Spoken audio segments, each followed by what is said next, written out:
Bu, siapa nih yang kemarin saat melahirkan perineumnya dijahit? Yuk kita lihat tipe-tipe jahitan perineum. Yang pertama adalah jahit satu-satu seperti yang di bawah. Jadi kalau jahit satu-satu itu setiap satu kali jahitan dia disimpul, terus dipotong, terus baru masukin lagi jarumnya ke kulit, kemudian nanti disimpul lagi terus dipotong. Nah, jahitan ini biasanya dilakukan di bagian luar, atau kalau misalnya robekannya cuma sedikit, dan biasanya kalau untuk jahitan ini itu nanti harus dilepas lagi karena biasanya benang yang digunakan itu tidak langsung menjadi daging.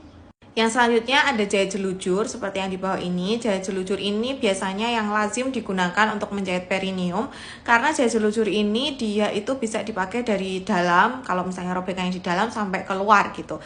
Dan jahitan ini biasanya lebih dari segi estetika itu lebih cakep gitu ya, karena dia jahitannya itu biasanya yang di luar itu di bawah kulit, jadi kayak robekannya itu dia benar-benar nempel seperti ini. Nah, jahitan perineum ini berbeda dengan jahitan satu-satu, dia simpulnya hanya di awal dan di akhir saja.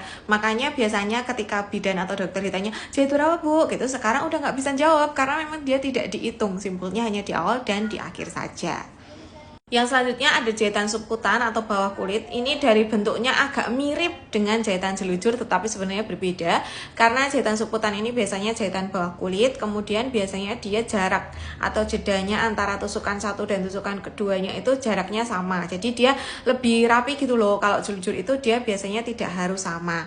Nah, baik jahit subkutan maupun jelujur, biasanya benang yang digunakan adalah benang yang bisa langsung jadi daging, sehingga tidak perlu dilakukan pencabutan. Paling cuma dilakukan kontrol aja buat ngelihat apakah jahitannya nutup atau enggak, apakah ada masalah atau enggak, karena kadang-kadang jahitan juga bisa jadi gagal karena beberapa sebab.